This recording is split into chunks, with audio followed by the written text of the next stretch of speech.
কল্পনা করুন একটি রণক্ষেত্র, যেখানে তলোয়ার বা বন্দুকের লড়াই হচ্ছে না, বরং লড়াই হচ্ছে সংখ্যার, অর্থনীতির এবং শ্রেষ্ঠত্বের। আজ বিশ্বমঞ্চে সেই মহাযুদ্ধের ফলাফল ঘোষণা হয়েছে। আন্তর্জাতিক মুদ্রা তহবিল বা IMF-এর সাম্প্রতিক রিপোর্টে একটি অবিশ্বাস্য তথ্য সামনে এসেছে, যা পশ্চিমী দুনিয়ার ঘুম কেড়ে নিয়েছে। আজ বিশ্বের মোট GDP বৃদ্ধিতে ভারতের অবদান আমেরিকার চেয়ে প্রায় দ্বিগুণ। হ্যাঁ, আপনি ঠিক শুনেছেন। এটি কেবল কোনো পরিসংখ্যান নয়, এটি একটি ভূরাজনৈতিক ভূমিকম্প। আজ গ্লোবাল ইকোনমির চাকা যদি কেউ সবচেয়ে শক্তিশালীভাবে ঘুরিয়ে থাকে, তবে তার নাম ভারত। আমার দেশ, আপনার দেশ। বিশ্ব যখন মন্দার আশঙ্কায় কাঁপছে, ভারত তখন নতুন ইতিহাস লিখছে। আজ আমরা শুধু গ্যালারিতে বসে তালি দেব না, আজ ভারত মাঠের মাঝখানে দাঁড়িয়ে খেলা পরিচালনা করছে। নমস্কার বন্ধুরা, আমি সুশোভন, আর আপনারা দেখছেন আপনাদের প্রিয় চ্যানেল অদ্ভুত অথচ বাস্তব। এখানে আমরা গতানুগতিক হেডলাইনের ভিড়ে হারিয়ে যাই না, বরং খবরের গভীরে লুকিয়ে থাকা সেই নগ্ন সত্য বা রিয়েলিটিকে ব্যবচ্ছেদ করি। আমাদের এই প্ল্যাটফর্মে কোনো চাকচিক্য নেই, কোনো এডিটিংয়ের কারসাজি নেই, আছে শুধু বিশুদ্ধ তথ্য, যুক্তি এবং রাষ্ট্রচিন্তা। আজ আমরা আলোচনা করব কেন ভারতের এই উত্থান কেবল একটি ইকোনমিক সাইকেল নয়, বরং এটি একটি সিভিলাইজেশনাল রাইজ বা সভ্যতার পুনরুত্থান। IMF-এর রিপোর্টটি মন দিয়ে লক্ষ্য করুন। তারা বলছে ইন্টারন্যাশনাল গ্রোথ কন্ট্রিবিউশনের কথা। বিষয়টি সহজ করে বলা যাক। মনে করুন একটি বিশাল মেলা চলছে। সেই মেলায় অনেক বড় বড় দোকানদার আছে, কিন্তু বছরের শেষে হিসেব করে দেখা গেল মেলায় মোট আয় যতটা বেড়েছে, তার সিংহভাগ এসেছে নতুন এবং উদীয়মান কয়েকটি দোকান থেকে। ঠিক তেমনই আজ সারা বিশ্বের অর্থনীতির গাড়িটাকে যে জ্বালানি ধাক্কা দিচ্ছে, তার সিংহভাগ আসছে ভারত থেকে। চীন হয়তো 26% নিয়ে শীর্ষে আছে, কিন্তু ভারতের 17% অবদান আমেরিকাকে অনেক পেছনে ফেলে দিয়েছে। আমেরিকার অবদান যেখানে মাত্র 9%, সেখানে ভারতের এই দ্বিগুণ পারফরমেন্স প্রমাণ করে যে সুপার পাওয়ার শব্দের সংজ্ঞা বদলে যাচ্ছে। আজ রিয়েল GDP গ্রোথ বা প্রকৃত অর্থনৈতিক প্রবৃদ্ধির চালিকা শক্তি কোনো পশ্চিমী দেশ নয়, বরং আমাদের এই পবিত্র ভূমি। আমাদের বুঝতে হবে এই পার্থক্যের মূল কারণটা ঠিক কোথায়। কেন আমেরিকার মতো সুপার পাওয়ার আজ ভারতের পেছনে পড়ে যাচ্ছে? এর উত্তর লুকিয়ে আছে তাদের অর্থনীতির কাঠামোর মধ্যে। পশ্চিমা দেশগুলো, বিশেষ করে আমেরিকা, আজ দাঁড়িয়ে আছে ফিনান্সিয়াল ইঞ্জিনিয়ারিংয়ের উপর। এটা অনেকটা তাসের ঘরের মতো। তাদের অর্থনীতির সিংহভাগ নির্ভর করে কাগজের হিসেব, শেয়ার বাজারের কৃত্রিম কারসাজি আর পাহাড় প্রমাণ ঋণের বোঝার ওপর। আমেরিকার পাবলিক ডেট আজকে $38 ট্রিলিয়ন ছাড়িয়ে গেছে। মানে তারা আজ যা খাচ্ছে, যা খরচ করছে, তার বেশিরভাগটাই হলো অন্যের থেকে ধার করা টাকা। তাদের গ্রোথ আসছে ফিনান্সিয়াল সার্কাস থেকে, বাস্তব উৎপাদন থেকে নয়। কিন্তু ভারতের চিত্রটা দেখুন। ভারতের এই প্রবৃদ্ধি কোনো কাগজের বাগ নয়, এটা হলো রিয়েল ইকোনমি। ভারতের মাটি খুঁড়লে আজ উন্নয়নের শব্দ পাওয়া যায়। আমাদের প্রবৃদ্ধি আসছে সিমেন্ট, ইস্পাত আর মানুষের ঘাম থেকে। আজ ভারতের এক প্রান্ত থেকে অন্য প্রান্তে যে হাজার হাজার কিলোমিটার হাইওয়ে তৈরি হচ্ছে, যে আধুনিক রেলওয়ে নেটওয়ার্ক বা ডেডিকেটেড ফ্রেট করিডোর বসানো হচ্ছে, এগুলো হলো রিয়েল অ্যাসেট। আমাদের গ্রামে গ্রামে আজ শুধু বিদ্যুৎ পৌঁছায়নি, পৌঁছে গেছে হাই স্পিড ব্রডব্যান্ড ইন্টারনেট। এই ডিজিটাল ইনফ্রাস্ট্রাকচার ভারতের প্রত্যন্ত অঞ্চলের প্রতিভাকে আজ গ্লোবাল মার্কেটের সাথে জুড়ে দিচ্ছে। এটাকে বলা হয় প্রকৃত উন্নয়ন বা গ্রাউন্ড লেভেল ট্রান্সফরমেশন। পশ্চিমা অর্থনীতি আজ অনেকটা সেই পুরনো আমলের জংধরা ইঞ্জিনের মতো, যা কালো ধোঁয়া ছাড়ছে আর ধুঁকছে। তাদের কলকবজা পুরনো হয়ে গেছে, তাদের কাজের লোক নেই, আর তাদের উদ্ভাবনী শক্তি আজ ঋণের ভারে নুজ্জ। অন্যদিকে ভারত আজ সেই নতুন প্রজন্মের high speed bullet train engine, যা কেবল নিজে ছুটছে না, বরং পুরো বিশ্বের জরাজীর্ণ বগিগুলোকে টেনে নিয়ে যাওয়ার ক্ষমতা রাখে। এতদিন আমরা শুনতাম যে পশ্চিমী দুনিয়া হলো ট্রেনের ইঞ্জিন আর বাকি উন্নয়নশীল দেশগুলো হলো নিছক বগি। ইঞ্জিন যেদিকে যাবে আমাদের সেদিকেই যেতে হবে। আজ সেই মিথ ভেঙে চুরমার হয়ে গেছে। আজ চিত্রটা সম্পূর্ণ উল্টো। আজ বিশ্ব অর্থনীতির রেল লাইন যদি সচল থাকে, তবে তার পেছনের চালিকা শক্তি হলো ভারত।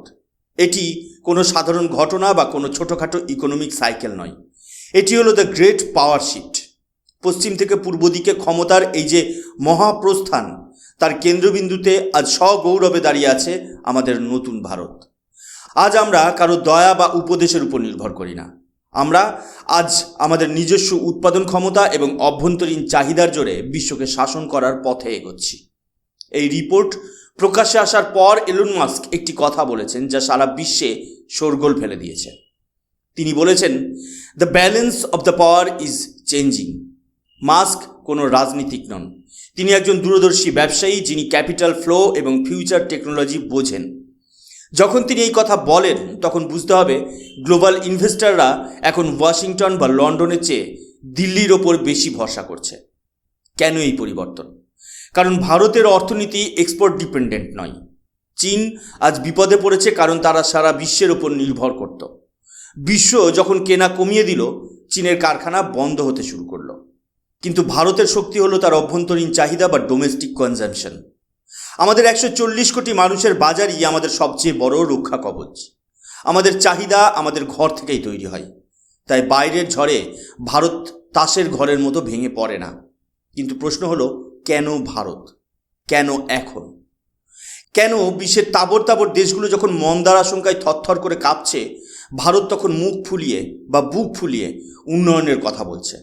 এই উত্তরটা লুকিয়ে আছে ভারতের অর্থনীতির 3টি মজবুত স্তম্ভের ওপর। প্রথম স্তম্ভ, অভাবনীয় পরিকাঠামো বা ইনফ্রাস্ট্রাকচারের বিপ্লব। গত কয়েক বছরে ভারত সরকার যে পরিমাণ টাকা পরিকাঠামো নির্মাণে ঢেলেছে তাকে এক কথায় বলা হয় ক্যাপেক্স লিড গ্রোথ। এটা কোনো ক্ষয়রাতি নয়, এটা হলো দেশের শরীরের ধমনী তৈরি করা। আজ আমাদের দেশে যেভাবে এক্সপ্রেসওয়েজ তৈরি হচ্ছে, যেভাবে ডেডিকেটেড ফ্রেট করিডর তৈরি হচ্ছে, তা বিশ্বের অনেক উন্নত দেশের কাছেও ঈর্ষণীয়।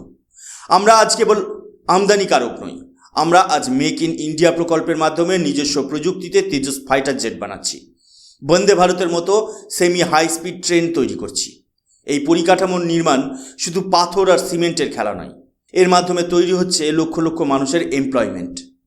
যখন একটা হাইওয়ে তৈরি হয় তার চারপাশে হাজারো ছোট ইন্ডাস্ট্রি গড়ে ওঠে। ভারত আজ সেই দীর্ঘমেয়াদী সম্পদ বা লং টার্ম অ্যাসেটস তৈরিতে মন দিয়েছে, যা আগামী 50 বছর ভারতকে ডিভিডেন্ড দেবে। বিশ্ব যখন দেখছে যে গ্লোবাল ট্রেড থমকে গেছে, তখনও ভারতের ম্যানুফ্যাকচারিং আউটপুট এক মুহূর্তের জন্য কমেনি, কারণ আমাদের ভিত আজ পাথরের মতো শক্ত। দ্বিতীয় স্তম্ভ, ডেমোগ্রাফিক ডিভিডেন্ড বা তারুণ্যের শক্তি। ইউরোপ আজ বয়স্কদের মহাদেশে পরিণত হচ্ছে। জাপানে কাজ করার জন্য মানুষ খুঁজে পাওয়া যাচ্ছে না। আর চীন তাদের এক সন্তান নীতির ভুলের মাসুল দিচ্ছে তাদের কর্মক্ষম জনসংখ্যা হারিয়ে। ঠিক সেখানেই ভারতের গড় বয়স আজ মাত্র 29 বছর। আমাদের এই বিশাল তরুণ প্রজন্ম কেবল পরিশ্রমী নয়, তারা ডিজিটাল রিভলিউশনের আসল কারিগর। আজ ভারতের প্রত্যন্ত গ্রামের একজন যুবকও কৃত্রিম বুদ্ধিমত্তা বা এআই নিয়ে কথা বলছে। সে ইউপিআই ব্যবহার করে ব্যবসা করছে। এই 140 কোটির বাজারে যে ডিমান্ড তৈরি হচ্ছে তা বাইরে থেকে ধার করা নয়, এটা আমাদের ভেতর থেকে আসা প্রাণশক্তি। পশ্চিমা দুনিয়া আজ আমাদের এই তরুণ শ্রমশক্তিকে হিংসা করে, কারণ তারা জানে আগামী 3 দশক বিশ্বকে কাজ করে খাওয়ানোর ক্ষমতা একমাত্র এই ভারতীয় যুবশক্তির আছে। আমরা শুধু কনজিউমার নই, আমরা আজ গ্লোবাল ট্যালেন্ট হাব। তৃতীয় স্তম্ভ, ইকোনমিক স্টেবিলিটি এবং $709 বিলিয়ন লৌহ বর্ম। অর্থনীতিতে জোয়ার আসা এক কথা, আর সেই জোয়ারকে ধরে রেখে বিপদের সময় মাথা উঁচু করে দাঁড়িয়ে থাকা অন্য কথা। আজ যখন শ্রীলঙ্কা, পাকিস্তান বা আফ্রিকার অনেক দেশ দেউলিয়া হওয়ার পথে, যখন তাদের কাছে তেলের টাকা মেটানোর মতো ডলার নেই, ভারত তখন $709 বিলিয়ন ফরেক্স রিজার্ভ নিয়ে পাহাড়ের মতো দাঁড়িয়ে আছে। এই $709 বিলিয়ন কেবল একটি সংখ্যা নয়, এটা ভারতের অর্থনৈতিক সার্বভৌমত্বের প্রতীক। এই রিজার্ভ আমাদের একটা শক অ্যাবজর্বার হিসেবে কাজ করছে। আন্তর্জাতিক বাজারে তেলের দাম বাড়ুক বা পশ্চিমী দেশগুলোতে ফিনান্সিয়াল ক্রাইসিস হোক, আরবিআইয়ের হাতে আজ সেই ফায়ার পাওয়ার আছে যা দিয়ে যে কোনো বিপর্যয় রক্ষা সম্ভব। আমাদের কাছে আছে 12 মাসেরও বেশি সময়ের ইম্পোর্ট কভার, যেখানে আন্তর্জাতিক মানদণ্ড মাত্র 6 মাস। এই স্টেবিলিটি দেখেই আজ বিদেশি বিনিয়োগকারীরা আমেরিকার থেকে মুখ ফিরিয়ে ভারতের দিকে ছুটছে। তারা জানে ভারতে তাদের টাকা সুরক্ষিত। ভারত আজ শুধু একটা বাজার নয়, ভারত আজ বিশ্বের সবচেয়ে সেফ হেভেন। এই $709 বিলিয়ন মাহাত্ম্যটা একটু গভীরে গিয়ে বুঝুন। এটাকে শুধু খাতা কলমে সঞ্চয় বললে ভুল হবে। এটা হলো বর্তমান ভূরাজনীতিতে ভারতের সবচেয়ে বড় লৌহবর্ম বা শক অ্যাবজর্বার। বিশ্ব অর্থনীতি আজ একটা উত্তাল সমুদ্রের মতো, যেখানে কখন কোন দিক থেকে মন্দার ঢেউ আসবে কেউ জানে না। কিন্তু ভারতের কাছে আজ এই বিশাল ফরেক্স রিজার্ভ থাকার অর্থ হলো আন্তর্জাতিক বাজারে তেলের দাম বাড়ুক কিংবা ডলারের দাম অস্বাভাবিকভাবে ওঠানামা করুক, ভারতের সাধারণ মানুষের ভয় পাওয়ার কিছু নেই। রিজার্ভ ব্যাঙ্ক অফ ইন্ডিয়ার হাতে আজ যে পরিমাণ ফায়ার পাওয়ার বা আর্থিক গোলাবারুদ মজুত আছে, তা দিয়ে যে কোনো আন্তর্জাতিক আর্থিক আক্রমণ বা কারেন্সি স্পেকুলেশনকে তুড়ি মেরে উড়িয়ে দেওয়া সম্ভব। মনে রাখবেন, 90-এর দশকের শুরুতে আমাদের এই ভারতের কাছে মাত্র কয়েকদিনের আমদানির টাকা ছিল, আর আজ আমরা বিশ্বের শীর্ষ 5টি ফরেক্স হোল্ডার দেশের তালিকায় নিজেদের নাম খোদাই করে দিয়েছি। এটা কেবল আভিজাত্য নয়, এটা হলো ভারতের গ্লোবাল কনফিডেন্স বা বিশ্বমঞ্চে আমাদের দাপট। বিদেশি বিনিয়োগকারীরা আজ বোকা নয়, তারা খুব ভালো করেই জানেন যে ভারত কোনো তাসের ঘর নয় যে সামান্য বাতাসে ভেঙে পড়বে। তারা দেখছেন ভারতের অর্থনৈতিক ভিত আজ হিমালয়ের মতো অটল। আর সেখানেই আসে আর একটি টেকনিক্যাল কিন্তু অত্যন্ত গুরুত্বপূর্ণ বিষয়, আমাদের কারেন্ট অ্যাকাউন্ট ডেফিসিট। বর্তমানে ভারতের সিএডি জিডিপি মাত্র 1.3% দাঁড়িয়ে আছে। সাধারণ ভাষায় এর মানে কি জানেন? এর মানে হলো আমরা আজ ঋণের টাকায় ঘি খাচ্ছি না, আমরা আমাদের সাধ্যের মধ্যে থেকে অত্যন্ত সুশৃঙ্খলভাবে জীবনযাপন করছি। আমরা যতটা আয় করছি তার সাথে ব্যয়ের একটা ভারসাম্য বজায় রাখছি। এই যে 1.3% ব্যালেন্স, এটা প্রমাণ করে যে ভারতের ভবিষ্যৎ আজ সম্পূর্ণ সুরক্ষিত। বিশ্বজুড়ে যখন সাপ্লাই চেন ভেঙে পড়েছে, যখন বড় বড় দেশগুলো মুদ্রাস্ফীতি বা ইনফ্লেশন সামলাতে গিয়ে হিমশিম খাচ্ছে, ভারত তখন নিজের অভ্যন্তরীণ বাজারকে শান্ত রাখতে পেরেছে। কারণ আমাদের কাছে পর্যাপ্ত ডলার আছে, আমাদের রপ্তানি বা এক্সপোর্ট আজ শক্তিশালী, এবং আমাদের প্রবাসী ভারতীয়রা রেকর্ড পরিমাণ টাকা দেশে পাঠাচ্ছেন। আগে বিশ্ব ভারতকে দেখতো একটা ফ্র্যাজাইল বা ভঙ্গুর অর্থনীতি হিসেবে, যে কোনো সময় ধসে যেতে পারে। কিন্তু আজ ভারত হলো সেই সেফ হেভেন যেখানে সারা বিশ্বের পুঁজি আজ আশ্রয় খুঁজছে। এই $709 বিলিয়ন ঢাল আমাদের সেই স্বাধীনতা দিয়েছে যাতে আমরা কোনো বিদেশি শক্তির রক্তচক্ষুকে ভয় না পেয়ে নিজের শর্তে বাণিজ্য করতে পারি। এটাই হলো নতুন ভারতের আত্মনির্ভরতার আসল রূপ। অনেকেই প্রশ্ন করেন, এই গ্রোথ দিয়ে সাধারণ মানুষের কি হবে? উত্তরটা হলো গ্লোবাল লিডারশিপ। আজ যে দেশ অর্থনৈতিকভাবে শক্তিশালী, আন্তর্জাতিক নিয়ম বা রুলস অফ দ্য গেম সেই নির্ধারণ করবে। ভারত আজ আর কোনো দাতা দেশের করুণার পাত্র নয়, ভারত আজ টেবিলে বসে সিদ্ধান্ত নেয়। আমরা যখন কোয়াড বা ব্রিক্সের মতো প্ল্যাটফর্মের কথা বলি, সারা বিশ্ব সেটা মন দিয়ে শোনে। ভারতের এই কৌশলগত স্বায়ত্তশাসন বা স্ট্র্যাটেজিক অটোনমি আজ আমাদের সবচেয়ে বড় পরিচয়। আমরা রাশিয়ার কাছ থেকে তেল কিনি, আবার আমেরিকার সাথে প্রযুক্তির চুক্তি করি। এই সাহস কেবল একটি শক্তিশালী অর্থনৈতিক দেশই দেখাতে পারে। আমাদের মনে রাখতে হবে, এই পথ চলা সহজ ছিল না। ভারতের এই উত্থানকে আটকানোর জন্য অনেক আন্তর্জাতিক ষড়যন্ত্র হয়েছে, নেতিবাচক রেটিং দেওয়া হয়েছে, কিন্তু ভারতের জাতীয়তাবাদী চেতনা এবং সঠিক নেতৃত্বের সামনে সেই সব বাধা খড়কুটোর মতো উড়ে গেছে। আজ বাজেট থেকে শুরু করে পলিসি মেকিং সব কিছুতেই নেশন ফার্স্ট পলিসি কাজ করছে। আমরা আজ কেবল একজন ফলোয়ার নই, আমরা আজ একজন লিডার।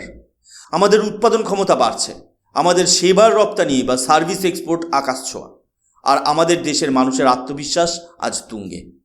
উপসংহারে একটা কথাই বলবো, আজ বিশ্ব অর্থনীতিতে যে নতুন অধ্যায় লেখা হচ্ছে, সেখানে ভারত কেবল একটি অধ্যায় নয়, ভারতই হলো লেখক। আমাদের এই উন্নয়ন কোনো বুদবুদ নয়, এটি একটি দীর্ঘস্থায়ী পরিবর্তন।